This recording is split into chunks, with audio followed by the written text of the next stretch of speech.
எல்லாருக்கும் ஒரு மிகப்பெரிய வணக்கம். நம்ம எஸ்கேன்னு அடுத்து நடிக்க போகிற படம் தான் மாவீரன். இந்த படத்தோடைய ஷூட்டிங் ஆகஸ்ட் ஃபர்ஸ்ட் வீக்கில் ஸ்டார்ட் பண்ண போகிறாங்க அப்படின்னு ஆல்ரெடி சொல்லியிருந்தோம். அதே மாதிரி இந்த ஒரு படத்தில் வில்லனை நடிக்க போகிறது மிஸ்கின் அப்படிமா சொல்லியிருந்தோம். அது எல்லாமே கன்ஃபார்ம் தான். ஆனால் இந்த ஒரு படத்தில் இப்போ விஜய் சேதுபதி வரப்போறாரு அப்படின்னு சொல்லி வெளியே வந்திருக்கு. விஜய் சேதுபதி இந்த ஒரு படத்தில் வராரு அப்படிங்கிறப்ப எல்லாருமே எதிர்பார்க்குறது வில்லன் கேரக்டர். பட் இந்த ஒரு படத்தில் அவர் வில்லன் கேரக்டர் கிடையாது, ஒரு இம்பார்ட்டண்ட்டான ரோலில் அவர் ப்ளே பண்ண போகிறாரு. இதற்கான பேச்சுவார்த்தைகள் அப்படி இப்போ நடந்துகிட்டு இருக்கு அப்படின்னு சொல்லி வெளியே வந்திருக்கு. ஆல்ரெடி நம்ம எஸ்கேனா மற்றும் விஜய் சேதுபதி அவங்க ரெண்டு பேருக்குமே ஒரு நல்ல பாண்டிங் இருக்குது அப்படின்னால இந்த ஒரு படத்தில் விஜய் சேதுபதி நடிப்பார் அப்படிமா நம்ம எதிர்பார்க்கலாம். உண்மையாக நம்ம எஸ்கே நம்பர் விஜய் சேதுபதி ரெண்டு பேருமே சேர்ந்து நடித்தாங்க அப்படின்னா அந்த படத்தோட எதிர்பார்ப்பு ரொம்ப அதிகமாக இருக்கும். அதுவும் மாவீரன் படத்தில் படம் அஸ்வின் ஆல்ரெடி நேஷனல் அவார்டு வாங்கியிருக்காரு. மண்டேலா படம் ஒரு வேற லெவல் மூவி.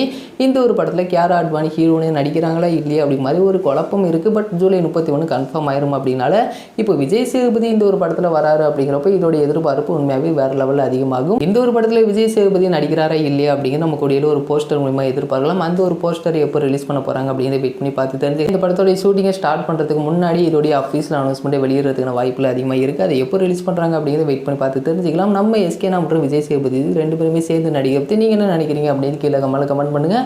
அதே மாதிரி இந்த ஒரு சேனலில் நம்ம தினமும் நம்ம எஸ்கேனோடைய அப்டேட் போட்டுருந்தா இருக்கும். அதே மாதிரி இன்னொரு சேனல் ஸ்டார்ட் பண்ணியிருந்தோம். அந்த ஒரு சேனலில் சினிமா அப்டேட்ஸ் எல்லாம் கலந்து போடும் அப்படி மாதிரி எதிர்பார்த்தோம். ஆனால் எல்லா அப்டேட்ஸும் போடுறதுல எனக்கு பெருசாக இன்ட்ரெஸ்ட் இல்லை அப்படின்னால அந்த ஒரு சேனலில் எனக்கு தோன்ற சில பல கண்டென்ட்லாம் போடலாம் அப்படி மாதிரி ஒரு ஐடியாவோட இருக்கேன். வ்ளாக்லாம் அப்பப்போ போடுவேன். அந்த ஒரு சேனலுக்கும் உங்களுடைய சப்போர்ட் கிடைச்சது அப்படின்னா நல்லாயிருக்கும். அந்த ஒரு சேனல் லிங்க் உங்களுக்கு கீழே டிஸ்கிரிப்ஷனில் இருக்கும். கிளிக் பண்ணி அந்த ஒரு சேனலுக்கு உங்களுடைய சப்போர்ட்டை கொடுங்க. இந்த ஒரு வீடியோ பிடிச்சிருந்தா ஷேர் பண்ணுங்கள், லைக் பண்ணுங்கள். மறந்துடாமல் எங்களோட சேனலை சப்ஸ்கிரைப் பண்ணி